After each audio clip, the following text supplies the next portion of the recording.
And we're on. We're on? Yeah, we're on. All right. This is a bonus, maybe a bonus. We'll see. I'm funny. Yeah. I figured, listen, that first hour, although raw and unedited and stuff like that, it's still not fun for our fans. Yeah, So I figured I'd at least give them a little extra. And since you have nothing better to do, and that's true, and I'm on a vacation, Cal's gonna be here on Wednesday because we got the interview, and then we're gonna shoot our wrestling podcast. Right. And at some point, you're gonna be coming back this week too because we got to shoot the other thing, the watch along. Right. Yeah. So I've made myself very busy this week. Yeah. Well, it's good to have extra stuff. Yeah. That's what we were trying to do, me and Jay too.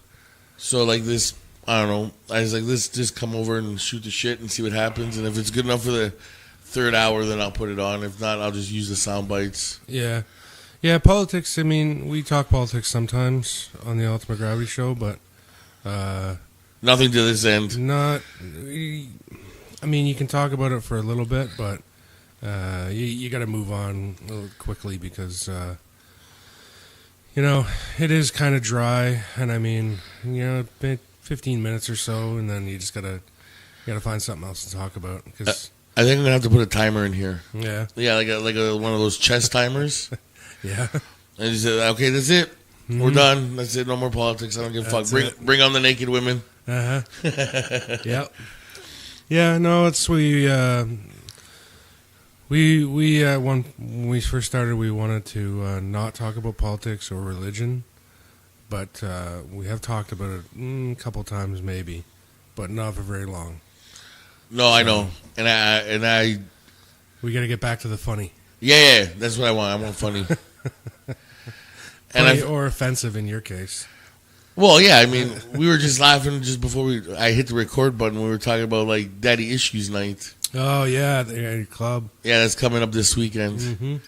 For those who don't know, there's a emo night, and I just call it Daddy Issues Night because it seems like every girl... Emo night. Yeah, their daddy didn't, tell them they loved them as much as they wanted to. No, it's, emo was, my girlfriend, Emily, she's goth, so she hates emos. She calls them goth lights. And she says, what does she call they're ecstasy, wristbands, and crying. That's what she calls them. That's ecstasy, yeah. And she's like, they're fucking poser. She hates them. She hates emos. Dude, the last time we had Daddy Issues Night, I legitimately found two of the ugliest lesbians eating box. Oh, yeah. Yeah, that you could possibly find. Yeah? Yeah, it was ridiculous. Like, I couldn't believe what I was... Like, I was downstairs. Like, basically, I got, for those who don't know, I bounce at a bar. Now I'll be taking care of 3 bars. Yeah. Which I need to talk to Jacob about because there's going to be some logistics that I need to figure out before Saturday. But, man. It's a lot for one person. Yeah, and I think I handle it pretty well. Yeah. I mean, I only get paid for one person, but whatever. It is what it is. But last week, in the middle of doing something, God damn it, the Jays are playing, so they're probably scoring. Yeah, they're losing pretty badly. Are they getting their asses kicked? Yeah, of course, Let's see what's this. At the time of this recording. Oh, that's perfect. They're losing 6-2, and Josh Donaldson just got injured. Oh, that's exactly what we need. Perfect. Yeah. Yeah. That this season's gone. Fuck. Perfect. Yeah. All we need now is Jose Bautista to come out of nowhere and win the home run title. Yeah, jeez. Jose Bautista. Yeah. Yeah. He's a Met now. He's on the Mets. Yeah. Might as well. He's cheap. Yeah. They signed him for like $1 million. Really? Yeah. Well, speaking of cheap, the guy earned $20 million last year, and then Mets signed him for $1 million. Minor league contract. That's the most they can pay. And if they release him, though, they got to give him, what, 3/4 of it? Not sure how it works. It's a minor league deal. So I think the max is $1 million, but I'm not sure how they pay him out if they release him. Oh well. I'm not sure. I think, I don't know. Knowing the Jays, like that's exactly, he's going to go on like a 50 and 50 fucking home run year. And yeah, I mean, he's not a bad player. That's the thing. I don't understand. Sign a player like that for $1 million? Yeah, why not? I don't understand. All of a sudden, like nobody wants him. Before, everybody wanted him, and now all of a sudden, like just he had a bad season. He had one bad season. That was it. He didn't really have a bad season. No, it was 27, 30 home runs is still a good season. Yeah, I know. I would have kept the guy. I would have kept the guy just because he is so famous in Toronto. Yeah. And he's just such a big fan favorite. Yeah. I would have just kept him. I mean, the money you're paying him, you're making that up in like souvenirs that say Bautista on them, Yeah. like jerseys and shit. You might as well just keep the guy. Plus, he's going to hit 20 home runs for you at some point.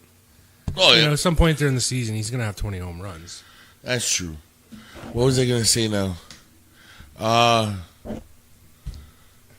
I was going to bring something back to the emo night. The lesbians. Yeah, lesbians. So, I'm downstairs, and one of the bartenders comes up, and she's like, Dom, I'm not exactly sure how you're supposed to handle this, but there's 2 lesbians fucking in the bathroom. Nice.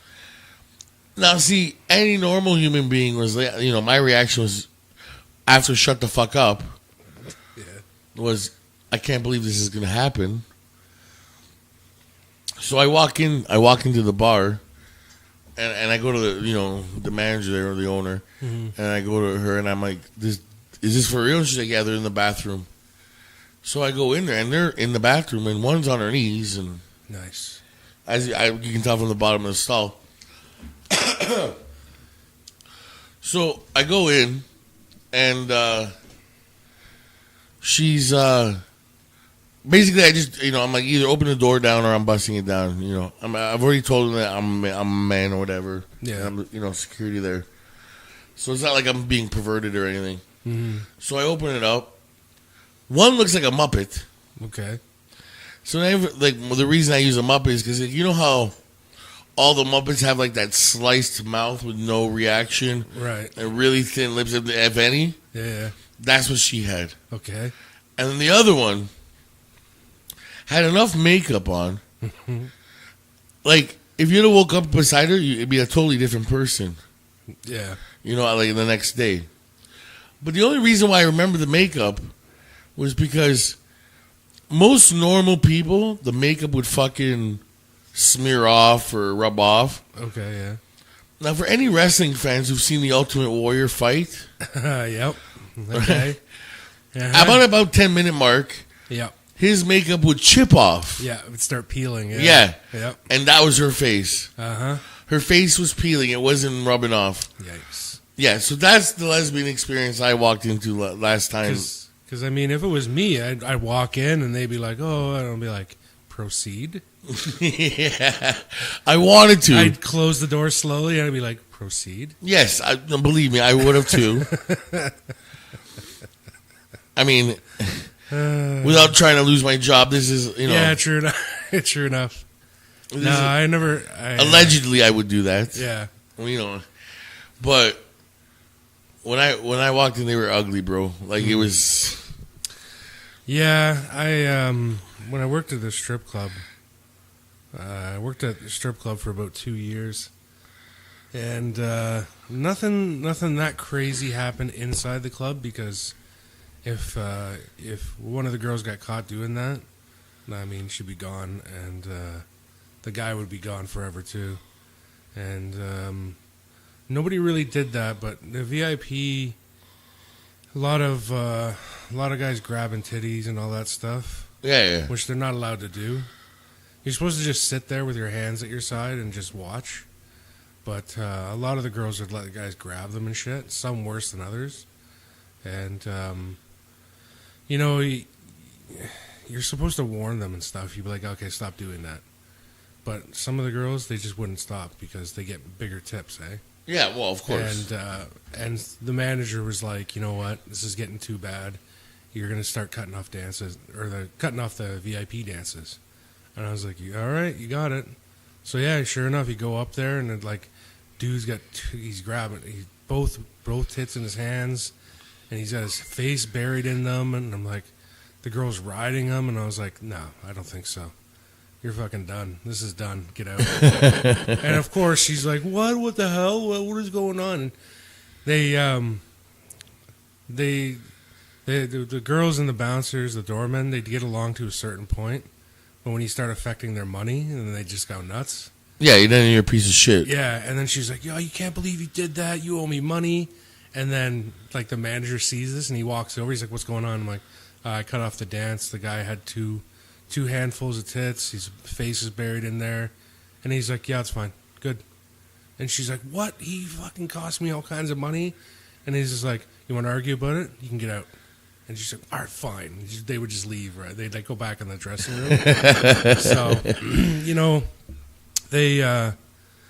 you're supposed to be there for them to a certain point, but they try to get away with what they can. Well, it's what I call the ugly effect. What's that? It's like you're great, and protecting them and stuff like from an ugly guy. Yeah. But as soon as the guy's a little good looking, yeah, now you're a piece of shit because he's tipping well and he's hot. Yeah, sure enough.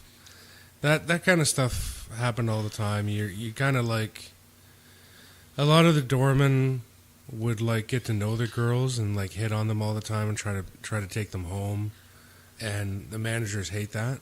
Yeah. Because you're supposed to lay down the law with them too.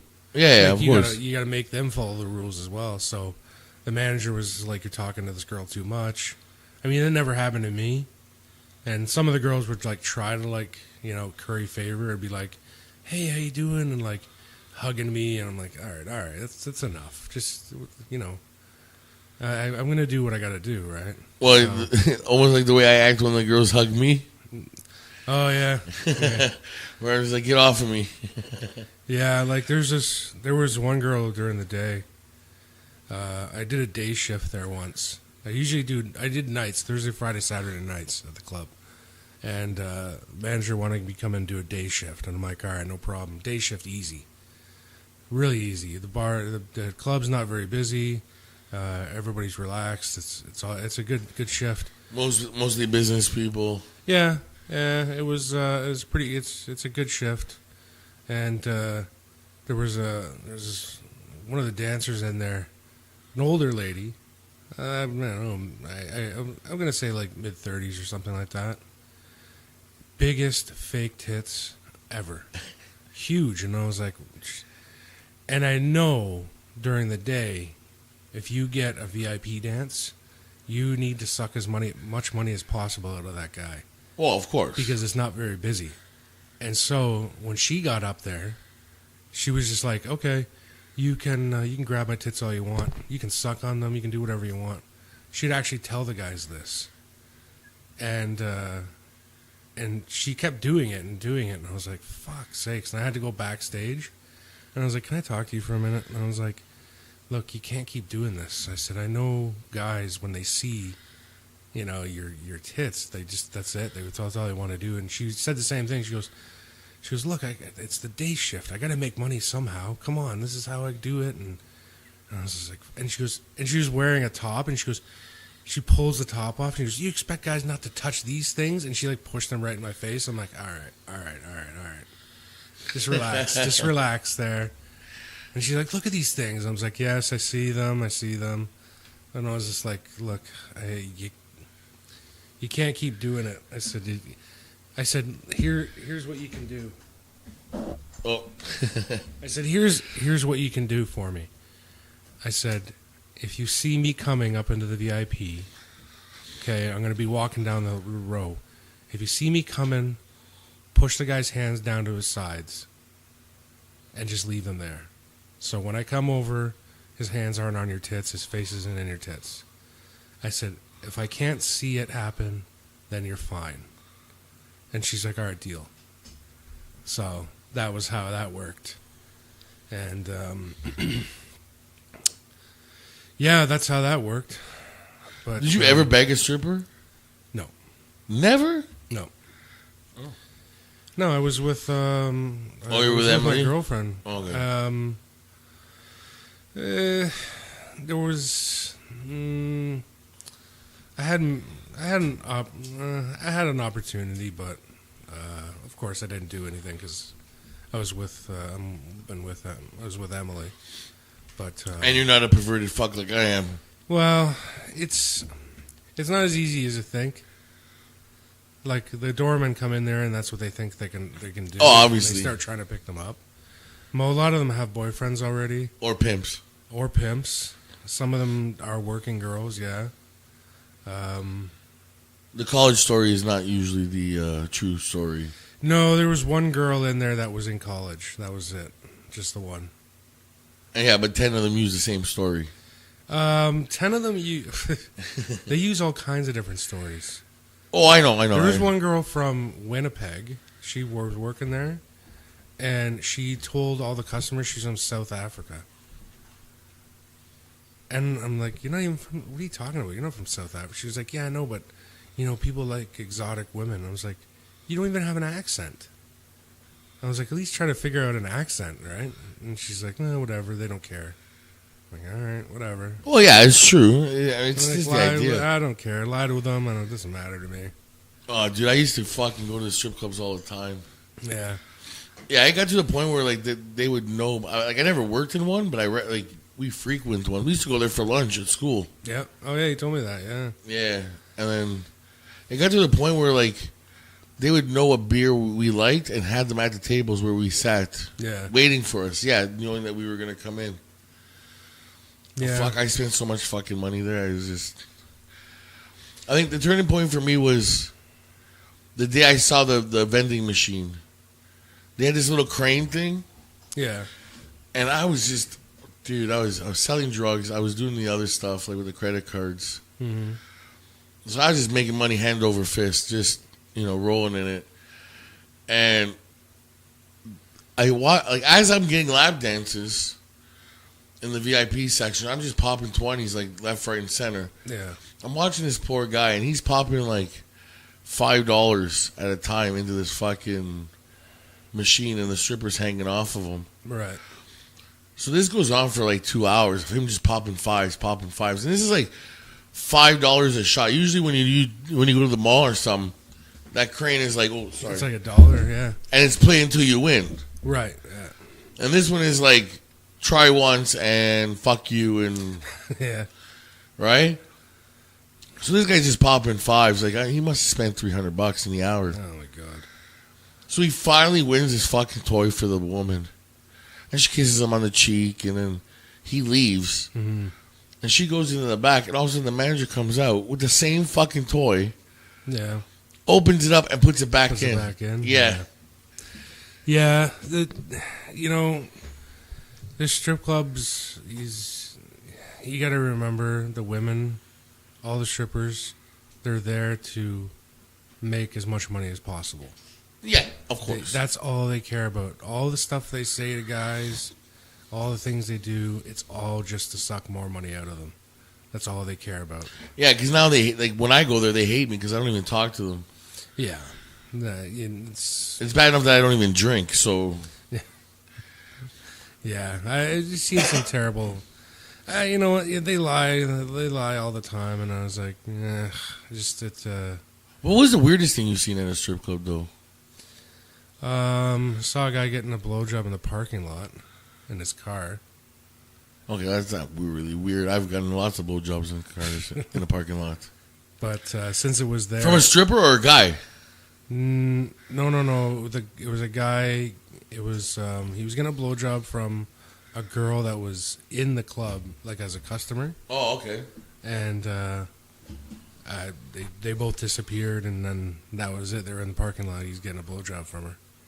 So I think she was probably a working girl, or she wasn't stripping, or just turned on or whatever. I guess. Yeah.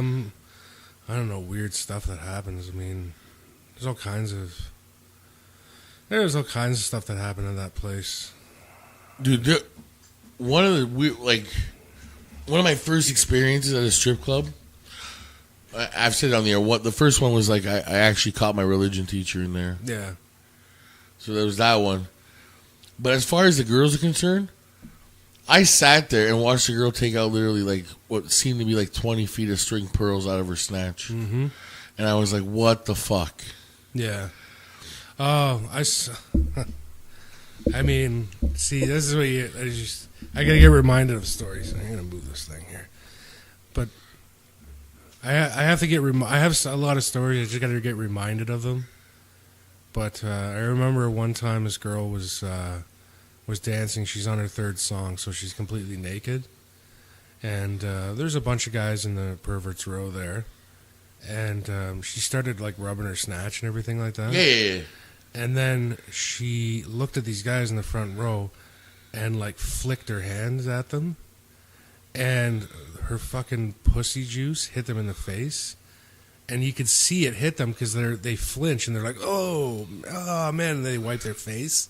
She actually flicked her fucking juice at them and it hit them. And I was just like, that is disgusting. I was like, I guess guys would find that really cool and everything, but... You know what? From a random stripper, I don't know. I don't know if I'd like that. That was fun. That made me laugh. And then the other guys, there were some other like regulars there. They turned to me and they're like, "Is she allowed to do that?" And I was like, "I guess. I don't know. I'm not gonna stop her for doing it." My brother. I don't know if he probably won't even hear this. He doesn't listen to my show. Okay. But not his wife, one of his ex-girlfriends, just hated the idea of him going to the strip clubs. We used to go all the time. Yeah. And one time he gets in there and he's getting a lap dance. Yep. So he's just getting a lap dance. Nothing out of the ordinary happened there. And we leave, so he goes to his go see his girlfriend or whatever after. And all of a sudden she's just like, "What's on your pants?" He's like, "Oh, I don't know." Looks down, and there's a huge, snail trail. Oh, yeah. Right across his fucking balls. Yeah. Yeah. That happens a lot. That's why the women have little hand towels, and they put the towels on the guy's lap. Yeah, so they don't get caught? Well, yeah. I guess this girl forgot hers because it was all over my brother. I've seen worse than that. I've seen a guy, after he was done with a lap dance, he had fucking skid marks on the front of his pants from the girl's ass. Really? Yep. Ugh. Yeah. That was this. I'm like, oh, God. Just shoot me now. It was bad. We used to, okay. It was gross. I kind of dry heaved in my mouth a bit there. When we were hanging out at, when I was hanging out with the Italian guys, a lot of the Italian guys, when I first moved out here, we had a bit of a Boxing Day tradition. Right. We did it for about 4 or 5 years, but this last year that we went, we haven't done it since. One guy got married, the other guy, for reasons that I've already said on my podcast, we don't talk. You can't put us in the same room. Right. So we used to drive to Mississauga for whatever reason. Oshawa Center wasn't good enough, and just shop for Boxing Day deals. Right. And then we'd go to Brampton and eat at Hooters. Okay, yeah. And then come home. And then we did that every Boxing Day for 4 or 5 years. Right on. The last time we go, the idiot that we were with now wants to see that there's this strip club that's open besides Hooters. Mm-hmm. So I'm like, I really didn't want to go. I was seeing somebody at the time. It was late. It was 8 o'clock. I mean, I know it sounds like, holy fuck, 8 o'clock at night, big deal. Yeah. But we had woke up at 6 on Boxing Day and drove down, Yeah. So this is 8 o'clock at night. I'm full of fucking Hooters chicken wings because it was all you can eat. Nice. Right? And I'm starting to, get tired. And he goes, let's go to the strip club. I'm like, oh, for fuck's sakes. So we end up going. Bro, I've never seen a fucking dead strip club in my life. It was dead. I don't even know if this place exists. It couldn't still be there. Right. So we go in there. There's 3 broads. 2 of them are okay, whatever. One was a nice girl. We were talking, right? she knew I wasn't really into it. She's like, "Oh, you don't seem really into it." And I'm like, "Nah, whatever the fuck. I don't care." And then all of a sudden, fucking, this one girl grabs the idiot, and she's ugly, and he thinks she's hot. Yeah. So he's cheap too. That's the problem. And they want to go in the VIP section. Right. So apparently, at this particular place, they usually get a lap dance right at your seat. Right. Which I've never seen up until that point. I've seen it since at some bars. They're not supposed to, but yeah. Yeah. Happens. So we go, like, and he's like, all like, "Hey, look at her. She's so hot." And me and my buddy were like, "Yeah, okay, whatever. It's not like it's a big deal." So she bends over, and she's got this huge shit stain. Oh, God. Like, from the bottom of her crack, like the crack of her ass to the top. Like, I don't know how she did that. Mm-hmm. And we were just like, me and Pete were like, we're getting the fuck out of here. Yeah. Yeah, it was just. That's. Yeah, it was ridiculously gross. That's vile. Oh, man. Like, have you heard of. I don't know how long you've been around this area, but there used to be a strip club out in Bowmanville and called the Tanglewood. I've heard of the place, and now it's like, it's on the top of the hill there. Like, yeah. It's now a hotel, I think. No, it's Restaurant, maybe? Yeah, it's a fucking barbecue place. Stuttering yeah. John's. Right. Yeah, they changed it a couple times. Like, yeah, it's a restaurant now. Yeah. And the Stuttering John's is actually pretty good. Yeah. It used to be a strip club called the Tanglewood. Yeah. And the Tanglewood was notorious because it was probably the worst strip club. I'm going to say definitely in this area, possibly all of Canada. It was what? I've heard. Okay, so I've heard a few things about this place. Okay, go for it. First thing, there was barely any stage, if anything. Mm-hmm. Second of all, it was all like garden seating.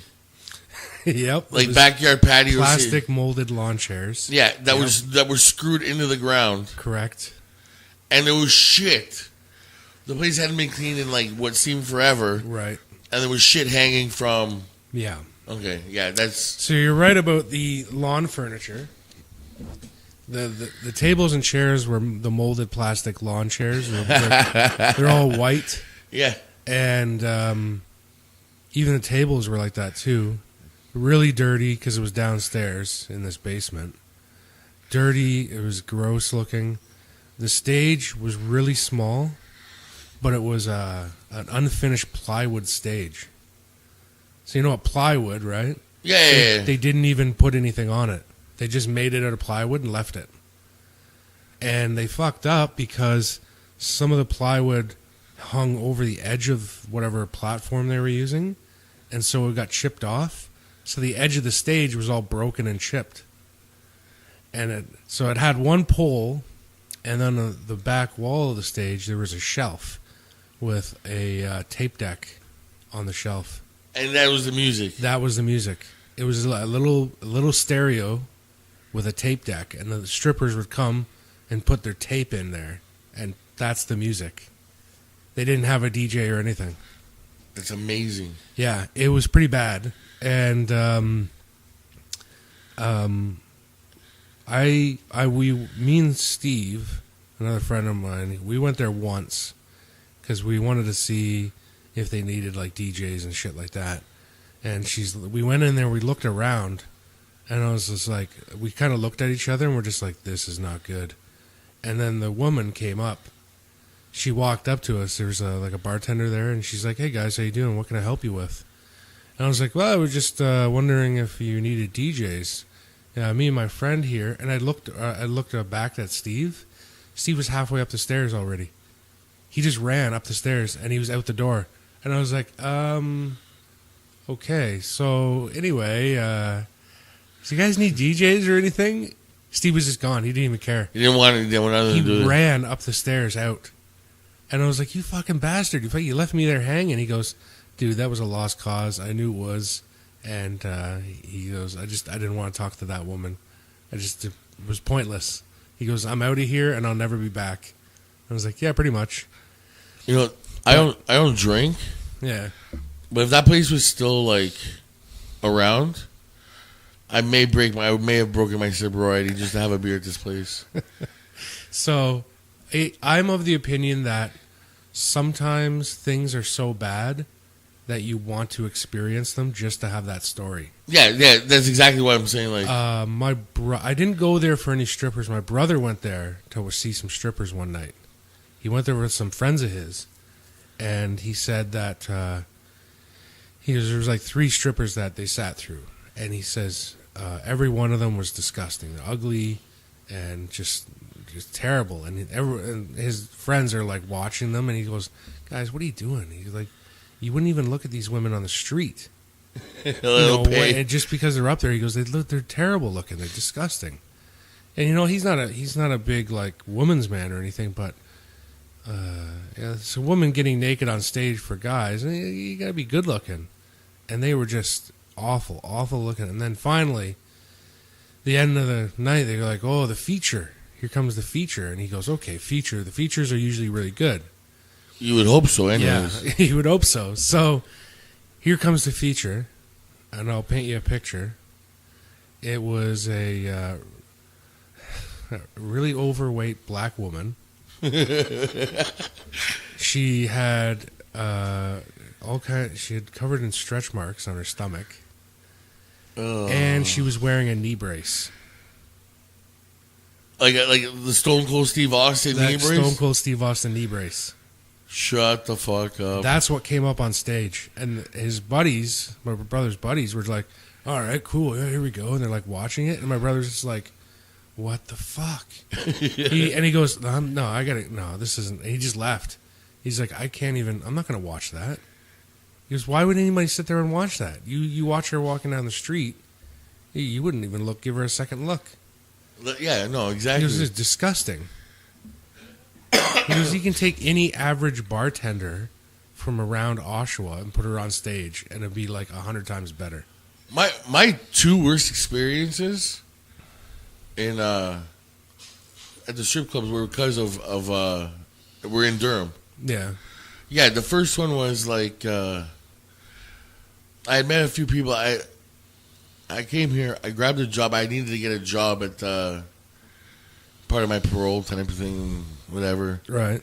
So I had just grabbed a job at Price Chopper. Okay. The one in Pickering. I don't know if now it's a Fresco. Right. But I built that store. It was from the ground up. I built it. Yeah. I remember when it was being built. Yeah. I actually did security there. Okay, so you were doing security, and I was like, I'd come in and do the shelvings during the day and stuff. Yeah. So what happened was I met a few people there, and they were like, "Oh, let's go to the strip club." And I'm like, yeah, "Okay, so where are we going to go?" And they go, "We're going to go to the Royal." Right. Now, the Royal, I've heard, has cleaned up since. Yep. But it was the same idea. Dunked in, like it hadn't been clean. Like you walked in, you felt dirty. Yeah. The girls on there, like, listen, a pregnant woman to me is probably the most beautiful thing in the world. Okay. As long as the baby inside of her is mine. Mm-hmm. Right? But I don't want to see her jumping around on stage. Yeah. It's just not my deal. So this is what I'm walking into. I'm walking into a pregnant fucking woman dancing on stage. Jesus. I got these girls that are covered in tattoos. Now, anybody, again, who knows me is, I don't mind girls with tattoos. Right. Just when they're not covered. When you have more than me, yeah, it just doesn't work for me. And right. I like girly tattoos on girls. I don't like, I like exuberant fucking like sleeves and shit like that. Like, okay, I don't know, just the way I am. Yeah. If you like that, that's cool with you. Yeah. So we got a bunch of girls like that trying to ask for fucking lap dances. Yeah. The only thing I can remember that it was the coldest beer I've ever had in my life. That was the only plus. I'm like, I opened it up, I took a sip, I'm like, this is the fucking coldest beer I've ever had in my life. So now, I'm watching Sports Center, right? I'm gonna hold on to the mic. I'm watching Sports Center. I'm like curled up in the corner, yeah, right? Because I didn't want to touch anything. I'm like just curled up, right? I'm holding my beer like I'm sucking its dick. Right, so like if anyone can picture, I'm holding the microphone like there's a big dick in my face. Uh-huh. right? And then all of a sudden, this girl comes in and she's like, "Hey, baby, do you want to have a lap dance?" And I was like, not really. I didn't even like look at her, right? Yeah. And she's like, "Well, listen, baby, if you get this lap dance, I'll make sure that you come." And I'm like, uh-huh. And I'm not looking. I haven't looked at her yet. Yeah. I'm trying to look at Sports Center, right? And she's like, I'll suck your dick and maybe give you a hand job, whatever. Yeah. And if you're really lucky, for the lap dance, I'll maybe you can stick it in my pussy. And the whole time I'm like, just like you're doing, right? So she's like, "So what do you think, baby?" And she sounds hot. Like I'm like, this is the hottest girl I've ever heard in my life. Right. Yeah. So she turns around and she's like, "So what do you think, baby?" And I'm like, I was just about to turn around and say, "Hell yeah, let's do this." I turn, the biggest set of buck teeth you would ever met. Like it would honestly be taking my dick to the guillotines. Right. Like if there was an earthquake, I wouldn't have a dick. Okay. Yeah. So I just turned around and I was just like, and she's like, "What?" I'm like, she's like, "Let me guess, you don't want a lap dance?" I'm like, "Hell the fuck no, I don't." And then that was my experience at the Royal. The other one was at the Nasty. Right, yeah, Dynasty. Yeah, before it closed down. Yep. It was legitimately the day. The only reason why I remember the day was because it was the day that Doug Gilmour retired after his knee injury. Right. Which people still make fun of me because the day he got traded back to Toronto, I literally went out and spent $300 on a brand new Gilmour jersey that he only lasted a minute and a half and then hurt his knee. Right. Yeah. So I'm wearing my Gilmour jersey. My buddy wants to go have a beer, so I'm like, okay, fuck. But I'm not going to the Royal. He goes, "Dom, we'll go to the Nasty." I'm like, first of all, do I really want to go to a place called the Nasty? Then he explains to me it's called the Dynasty, right? Yeah. So I'm like, okay, let's go. So we go. And again, they take you into that fucking basement, the hallway there, and I'm like, what the fuck are you taking me? Yep. So I sit down. He sits right at Pervert's Row. And again, these fucking broads are like I'm used to going to Whiskey A Go-Go and the Locomotion back in the West End. Sure, yeah. Where like you get your head, your neck is sore by the time you just keep turning your head, right? Yeah. So these girls, I don't even want to look at. Again, I'm stuck watching. I'm watching Doug Gilmour's retirement on the thing. I'm wearing his Gilmour jersey and stuff. And this girl comes on. And she's actually kind of cute. I'm not gonna lie. I'm like, she's like, "Do you want a lap dance?" I'm like, "Yeah, you know what? Yeah, let's have a lap dance." So she takes us in the VIP room where those couches by the windows were. Yeah. So she's like, "Oh, hi, how are you?" And we're waiting for the next song to start. She's making small talk. She was from Malta, I remember. I remember she was from Malta. She had huge tits, though. And all of a sudden, she's just like... So she starts rubbing up against me and all, the whole thing. Like, and all of a sudden, he hears... Doug Gilmour was my favorite hockey player. Right. And I'm like, oh, that's great. And then all of a sudden, she, like, sticks her tits in my face. Yeah. And I was like, I remember when he scored 75 points in the season. And I'm like, that's great. I already know this. And then she's just like, I can't help but watch him on the screen and cry. Yeah. Doug Gilmour may be the greatest Maple Leaf of all time. Right, yeah. And I got to the point where I was like, listen, bitch, like, I love Doug Gilmour more than the next Leaf fan. Yeah. But the last place I want to hear Doug Gilmour's name is while you're rubbing your ass on my dick. So I had to tell her to stop talking about Doug Gilmour because she was running over his stats. Yeah. well, that's all right. She knows about hockey, I guess. I guess maybe she thought it would have been a turn on. Like, oh, this guy, he's a real hockey fan, and But yeah, listen, I don't want to hear about Doug Gilmour. No. You know what I mean? But those are the two worst experiences I've ever had, and they were both in Durham. Yeah. Now that those places, the Royal still exists, barely. The Royal's still there. It's not bad. The place I worked at changed their name now. Yeah, they're 905. 905, yeah.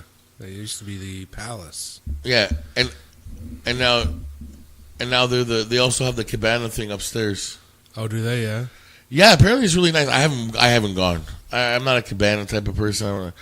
There's something about like it just doesn't. Gino beats alcohol and paying to sit out in the sun. Yeah.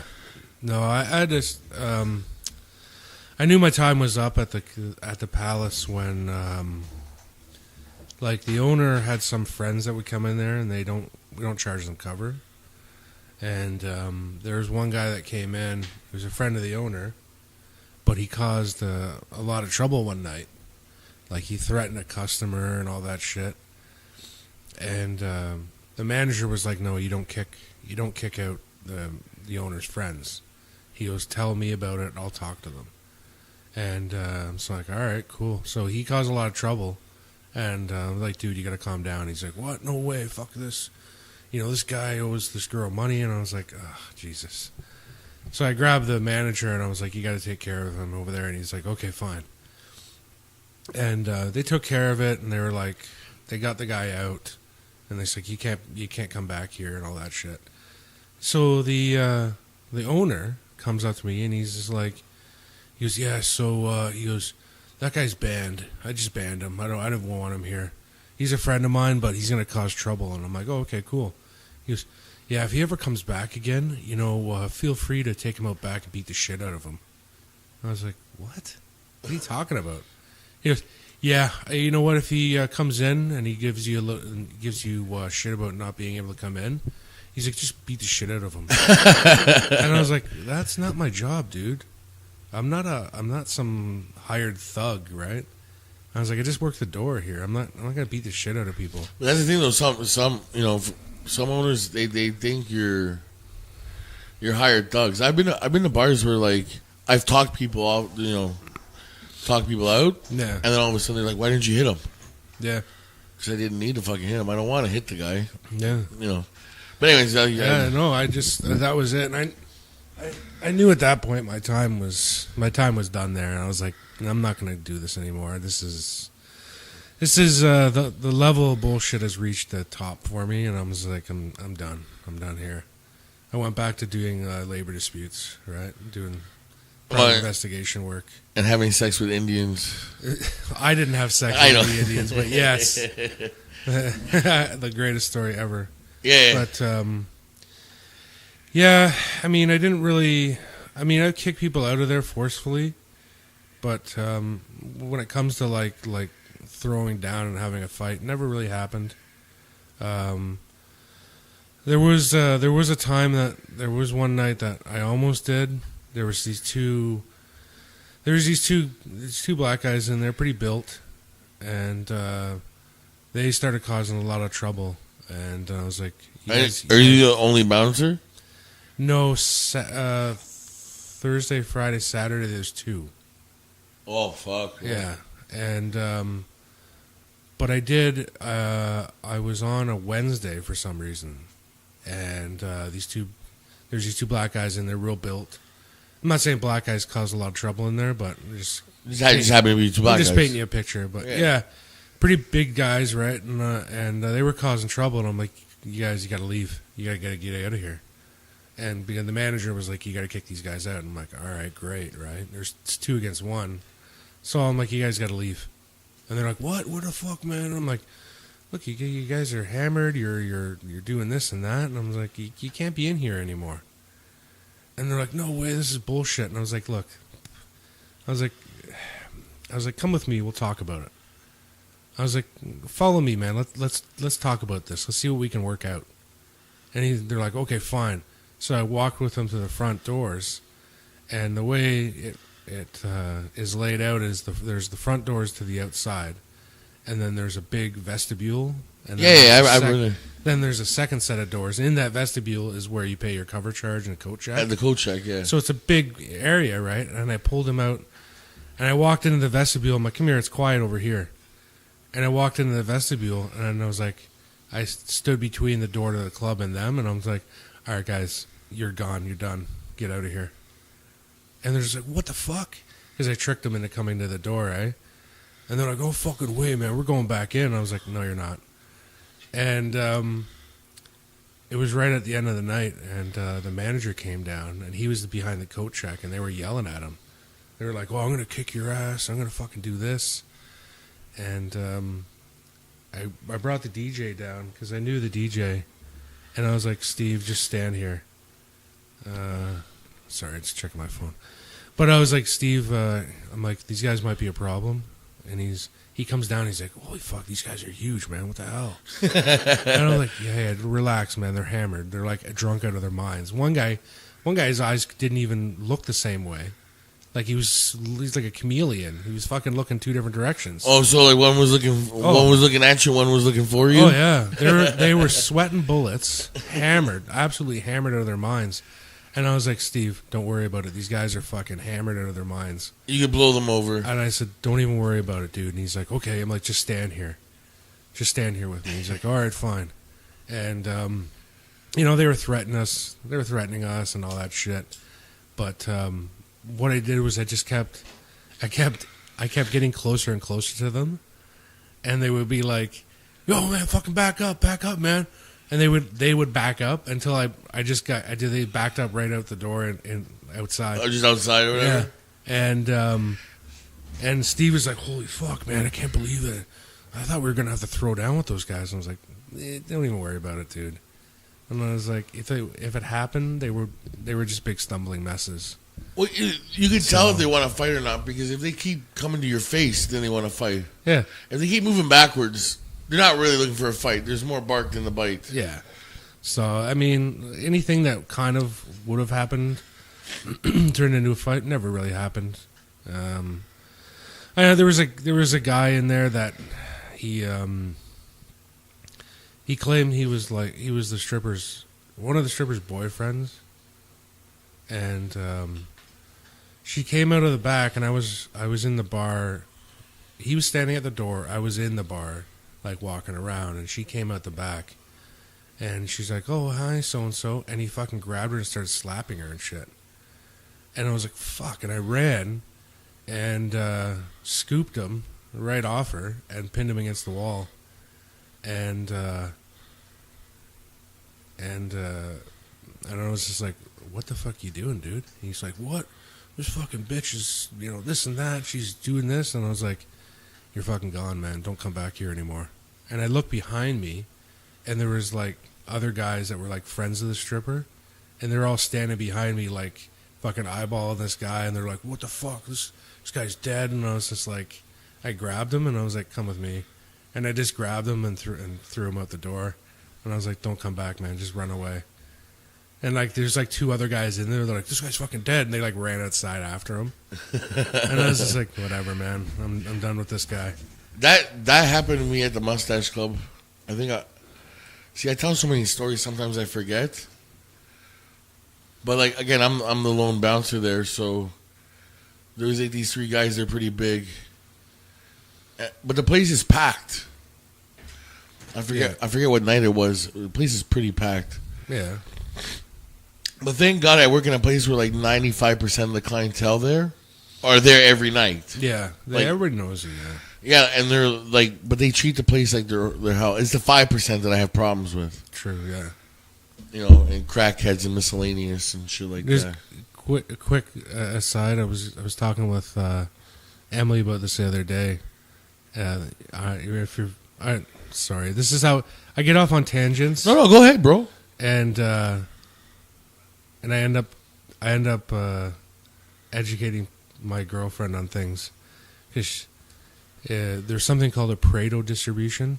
I don't know if you ever heard of it, but it's the 80-20 rule, and it applies to everything. So, like what applies to your bar is like 20% of the people in there will cause 80% of the problems. Yeah. That sort of deal. Yeah. The Pareto, it's called a Pareto distribution, and applies to everything. Restaurants, 20% of the things on the menu make 80% of the profit. Yeah, no, exactly. So when you said it's like 5% of this, I'm like, yeah, it's pretty much 80-20. Really. Yeah, no, exactly. Except it's got to be much higher at this bar. Yeah. So the owner comes in, he's like, "These guys got to go. They're causing trouble." I look and I'm like, what the fuck am I gonna do with this? I'm by myself. There's these 3 fucking beasts. Yeah. So I go to the one that looks the drunkest. I'm like, hey man, come with me. You gotta go. And he's like, I'm not going anywhere. Mm-hmm. Now his other 2 buddies are like, no, we'll take care of him. I'm like, no, you guys gotta go. And he did the, oh yeah, you and whose army? Right. And I'm like, oh no. Mm-hmm. But then I see in the corner of my eye, one guy like point to like grab like hit his buddy and point over to us. Yeah. And he did the same thing, and he did the same thing. Next thing you know, there's like 10 or 15 guys behind them. Right. And then the guy does the pointing on my shoulder. He's like, so what are you gonna do about it? And I'm like, really? I'm not gonna do anything, sir. And he goes, really? Yeah, why? And I'm like, because they will. Mm-hmm. And they turn around and they were just like, whoa. Yeah.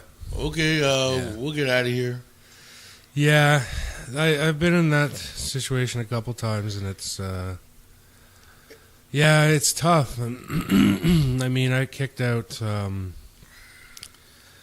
only other thing worse than those 2 guys that I kicked out was there were 6 Indian guys that came into the club one time, a strip club. Indian as like natives or no, East Indian. Oh, okay.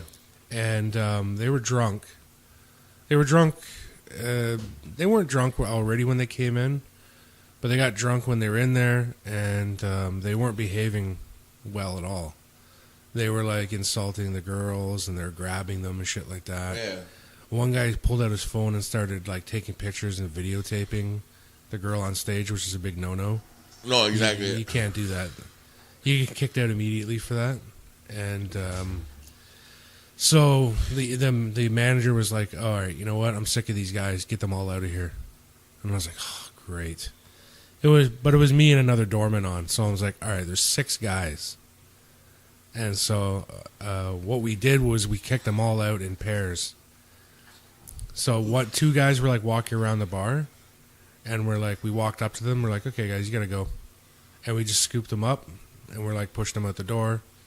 We're like, okay, now the next 2, and there was like 2 guys in the VIP, 2 guys at the stage. We just kicked them all out in pairs, and finally the last 2 guys refused to go, and they're like, well, I gotta finish my beer. And I was like, you're not gonna finish your beer. I said, hey, you finish it in the next 10 seconds. I'll give you 10 seconds to finish it. And the guy was like, yeah, whatever. And then he like elbowed me to like get me out of his way. And I was like, all right, you're done. And I fucking, like, grabbed his arm. Locked him up, and I pushed him out the door. And the one guy was like, oh, I still got my beer. And I was like, oh, let me see how much you got left. And he gave it to me. I'm like, oh, yeah. And there was a waitress walking by with a tray. And I was like, oh, neat. And I put it on her tray, and she just walked away. She knew what I was doing, eh? She walked up to me, and I'm like, there you go. She's like, yep, thanks. Just walked away with it. And the guy's like, whoa, what the fuck? One guy called 911. He's such an idiot. Oh, I love those guys. He calls 911 on his phone. And he's like, I'm calling 911. I'm like, all right. And he was yelling at the dispatcher. He's like, they're kicking me out of the bar. And so I just got kind of frustrated with him, and I just gave him a big shove. Right out, and he hit him against the wall, and like the other doorman and the manager like grabbed him and pulled him out. Those 2 stories remind me of two more bouncy stories.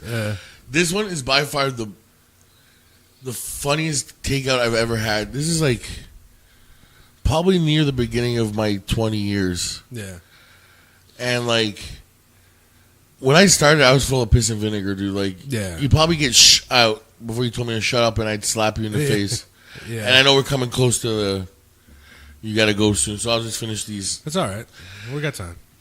So I'm working at the bar. I'm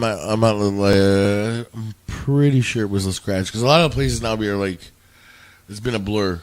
Yeah. After 20 years, so I'm pretty sure it was at La Scratch, and I get this rated, all guys to the fucking dance floor. Right. So I'm like, okay, this is big, right? So I go, and there's this fucking one guy. Yeah. And I'm like, Jesus Christ, and he's huge. Mm-hmm. And they all jump on him. And he's fucking flinging bouncers. I'm grabbing onto his leg. He's just kicking me off like I'm a sack of potatoes. And I'm a big guy. Yeah. So, like, we just fucking go to town on this kid. Like, just beat the fuck out of him. Right. And we drag him out. And I get to the point where I'm at the wall, and I'm like, I put my hand up on the wall, and I'm like, Yeah. Jesus Christ. Right?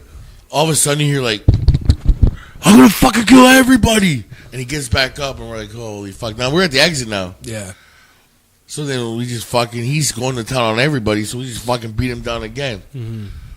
And like, again, and I'm out against the wall. This time I'm really out of breath. I'm like, Jesus Christ. And again, you hear that fucking, Yeah.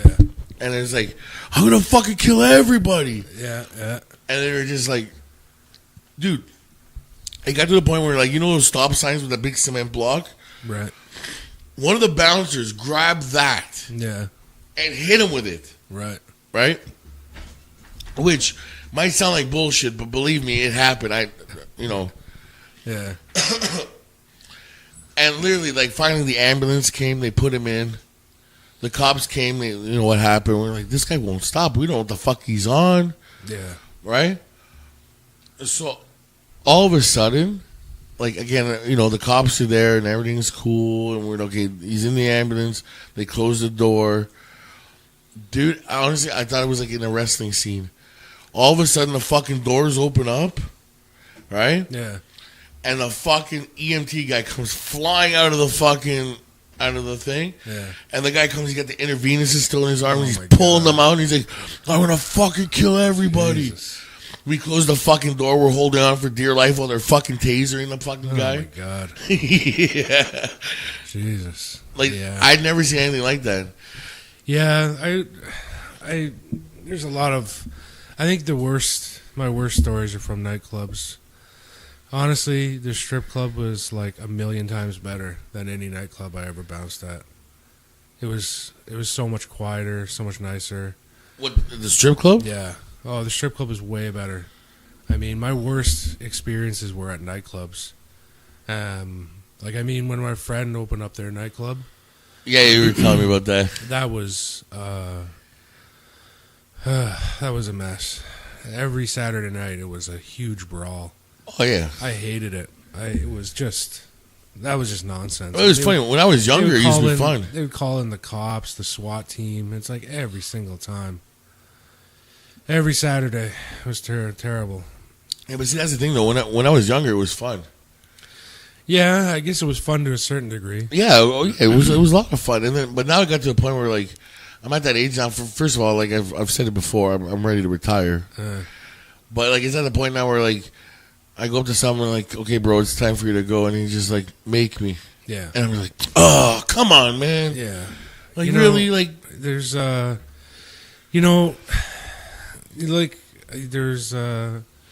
a lot of it comes down to psychology.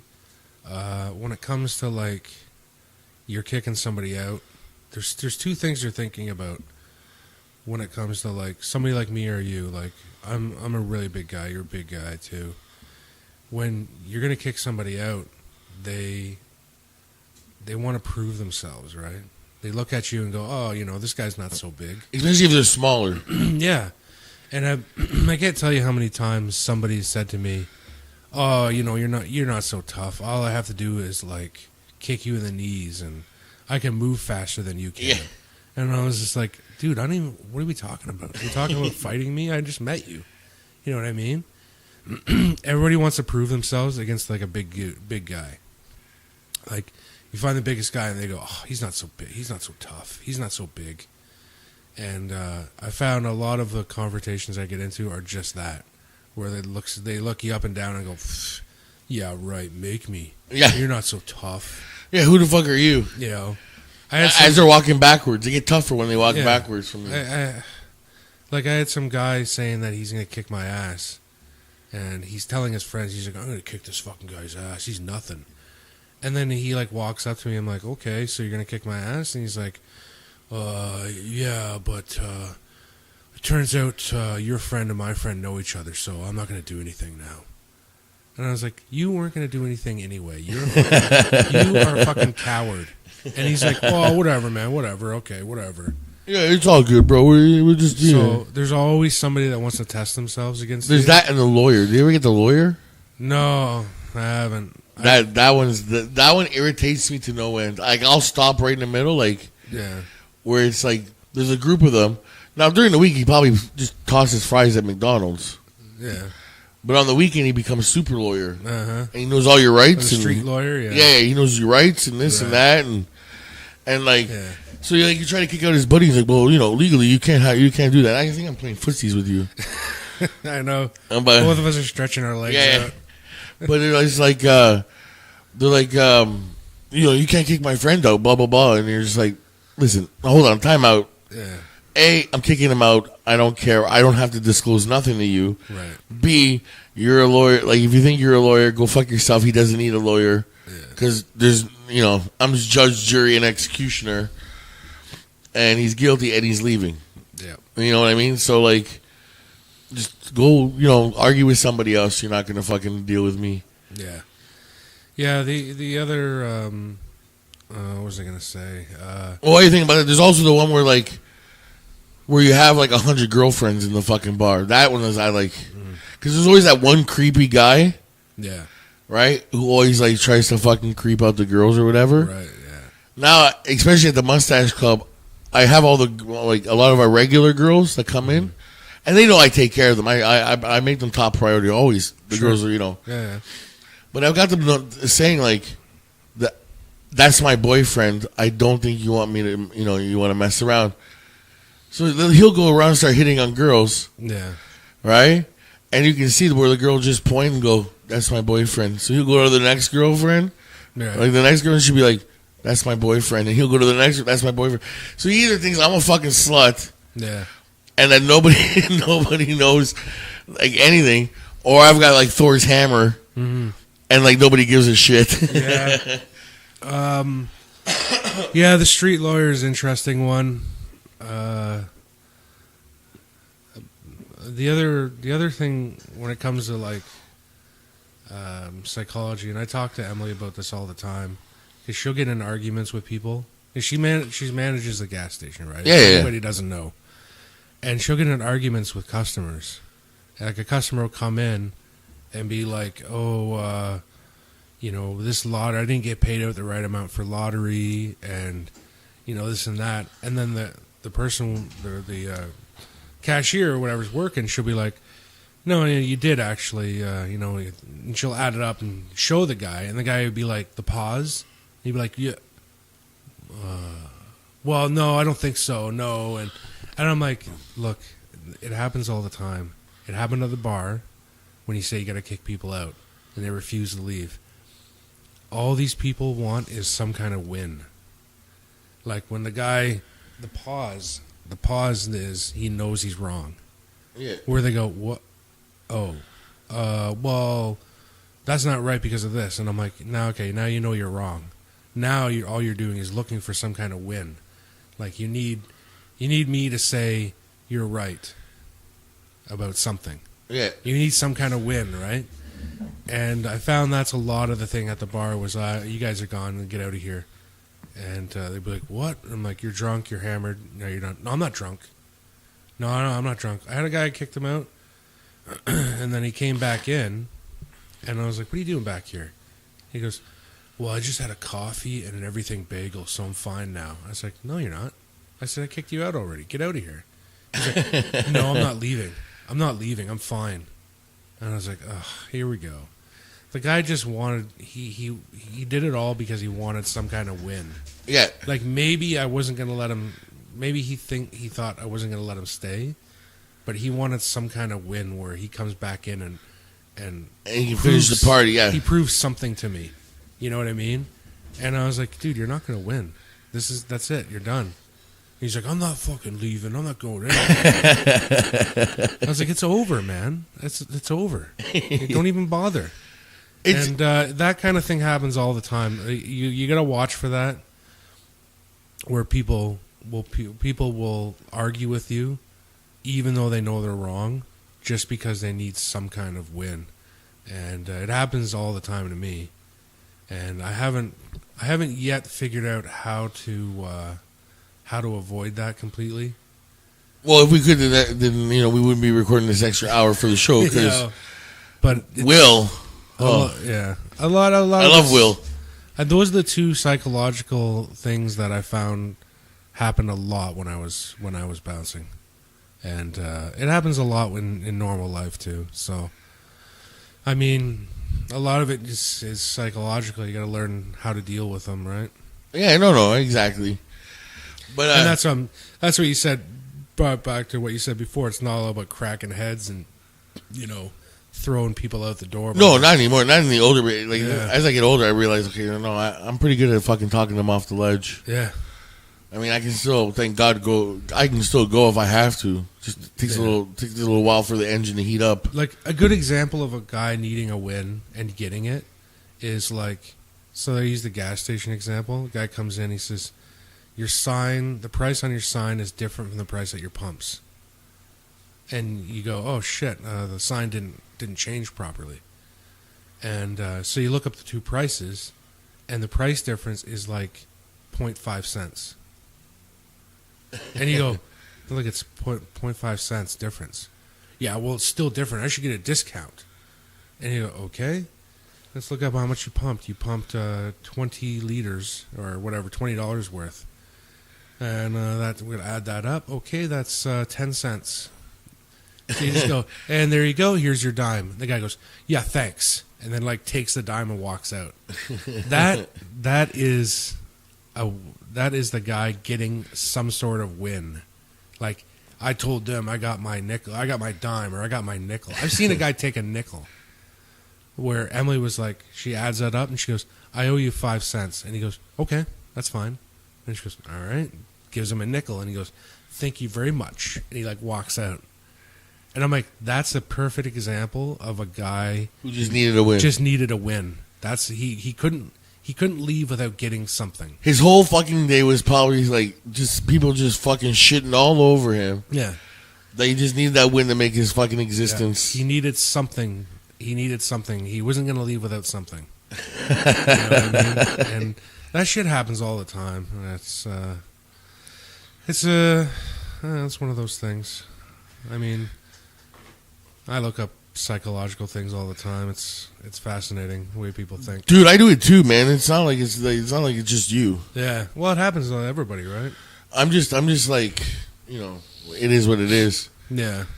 I just wish that I could figure out more of other people than others. You know what I mean? Yeah. Well, the more you understand, the more advantage you have, right? If you understand, how people think.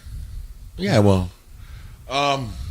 we've done an hour. You gotta go. You gotta pick up Emily. Yeah, I gotta get going. Thank you for the bonus hour. Yeah, no problem. I hope there was enough sexual content for you.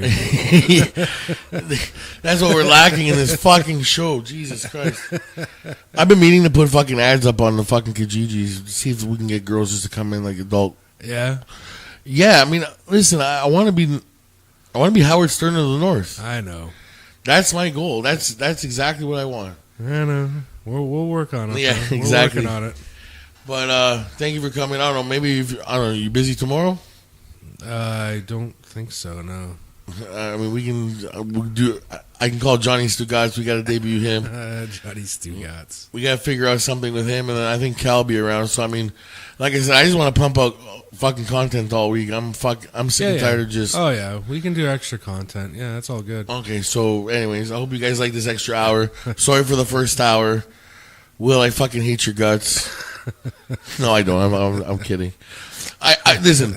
I'll be honest. I only recorded this because, although I don't agree with taking away shit from the show, right? It's still. I didn't think it was entertaining. It might be raw. It might be me, in a bad mood and yelling at Will. Yeah. But I still want to have a good time, and I don't think that we did that this episode. Mm-hmm. So I figured at least a couple bouncing stories, some fucking bitches fucking stories, and we're Yeah. So anyways, Will, go fuck yourself. Because he's gonna hear this and he's just be like, "Oh, bloody fucking hell." Hello, governor. Uh-huh. And then I don't know. We'll see what we can do for the rest of the week and get more content out. Yeah, sure. Because I know, Wednesday, like I said, Wednesday we're doing the rest. I got the interview coming. Right. hopefully, and then the test pilot for the wrestling show. Sure, yeah. And then we get the watch along. I've got the worst pay-per-view ever. Oh, God. This is going to be the worst wrestling pay-per-view in the history of pay-per-views. Oh, so not only do you hate wrestling, yeah, I've given you the worst of the worst of the worst. Oh, Jesus.